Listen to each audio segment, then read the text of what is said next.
Bonjour, je m'appelle Jean-Michel et pendant une grande partie de mon existence, j'ai ressenti de l'inconfort en essayant d'être un homme de manière juste. À l'école maternelle, les garçons, les filles jouent ensemble, je me trouve dans un univers tendre, dans un univers bienveillant et je m'y sens bien. À 6 ans, je passe à l'école primaire. Là, le discours change. Un garçon, ça doit être fort.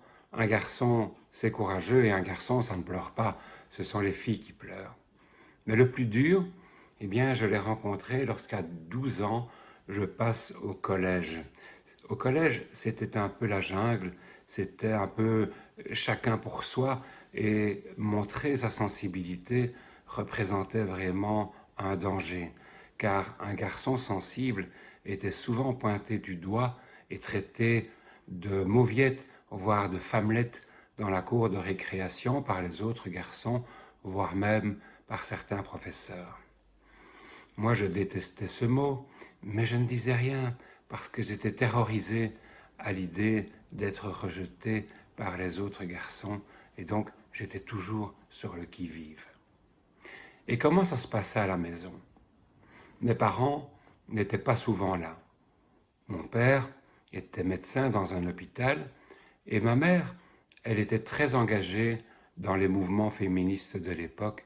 Elle n'était donc pas très souvent présente et c'est d'ailleurs une gouvernante qui nous accueillait lorsque l'on rentrait de l'école. Peu avant le souper, ma mère arrivait et quand elle rentrait, je voyais bien qu'elle était dépassée en retrouvant sa marmaille qui se disputait et qui se chamaillait sans cesse. Et lorsque je la voyais ainsi dépassée, moi, ce que je ressentais, c'était une grande insécurité, parce que j'en concluais que je représentais un fardeau pour ma mère. Alors, je devais faire quelque chose, mais certainement pas lui raconter mes petits soucis, mes petites émotions connues à l'école. Non, il fallait que je trouve une autre solution. Et ma solution a été d'être le plus gentil, d'être le plus serviable, d'être le plus sage, celui qui ne se plaignait pas, et tout cela uniquement pour soulager ma mère.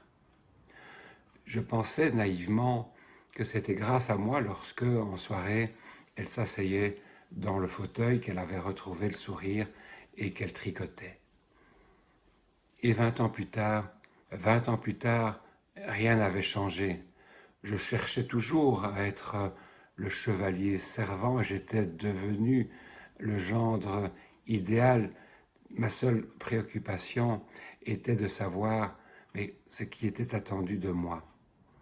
Et lorsque marié, je voyais ma femme pleurer, bouder, ou lorsqu'elle était simplement silencieuse, je retouchais à cette insécurité que j'avais vécue enfant et je me posais deux questions. Mais qu'avais-je bien pu faire pour qu'elle soit dans cet état émotionnel et que pouvais-je faire pour rétablir l'harmonie? Je ne savais toujours pas que faire. M'exprimer, j'avais bien trop peur d'être à côté de la plaque.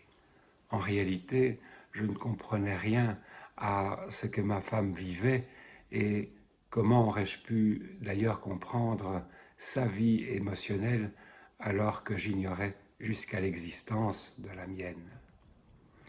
Moins je comprenais, plus je m'éloignais avec ce sentiment d'avoir été inadéquat, convaincu de mon échec. Et c'est à partir de cette conviction que je me suis d'abord isolé et ensuite retiré de la relation. C'est à cette époque que j'ai rencontré Marianne Hubert, qui est la créatrice de la méthode de travail sur soi, le troisième pôle. Une méthode de transformation de soi qui nous invite à redécouvrir qui nous sommes vraiment.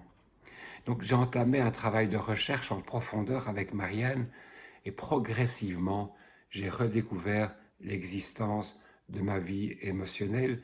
J'ai découvert surtout que je n'étais pas en danger en ressentant et en exprimant mes émotions. Je n'allais pas m'y noyer. Et à l'époque, je me souviens, le message de Marianne était simple. être le plus gentil, le plus serviable, le plus attentif. C'est la solution, Jean-Michel, que tu as trouvée dans ton enfance pour ne plus être un fardeau pour ta mère, pour recevoir l'amour que tu pensais ne plus mériter. C'était une stratégie, mais aujourd'hui, cette stratégie est devenue obsolète. J'ai surtout appris qu'aimer, ce n'était pas combler ou vouloir combler les attentes supposées de ma femme en agissant sans trop me poser de questions sur ce que moi je voulais vraiment. Et le chemin que propose Marianne est tellement beau. Il m'a permis d'élargir mon espace intérieur, d'élargir ma vision du monde, de la vie, de voir les autres autrement, de me connaître et de m'apprécier. J'ai tellement changé, c'est pour cette raison que je suis devenu en 2012 accompagnant du troisième pôle. Alors, si vous aussi, vous vivez cet inconfort sans trop savoir où vous situer, moi je peux être votre allié, non pas dans un combat contre l'autre, contre d'autres, parce que cela n'aurait aucun sens, mais votre allié dans l'observation de vos obstacles intérieurs, ces obstacles que vous avez créés quand vous étiez petit pour être conforme aux attentes de vos parents, pour être aimé. Ce sont ces obstacles intérieurs qui aujourd'hui limitent votre envergure.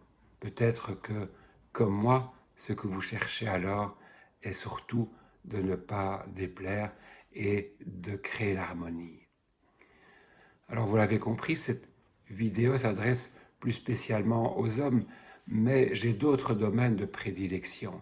Et c'est ainsi que depuis 20 ans, je travaille avec des personnes en situation de surendettement ou tout simplement qui connaissent des difficultés financières.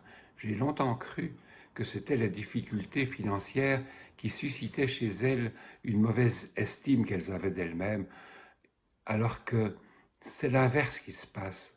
C'est parce que vous avez une mauvaise estime de vous-même qu'à l'extérieur, vous créez des situations financières difficiles. Donc, mon message, c'est rejoignez-moi. N'hésitez pas à me contacter pour faire un petit bout de chemin ensemble. Alors, je vous dis à bientôt.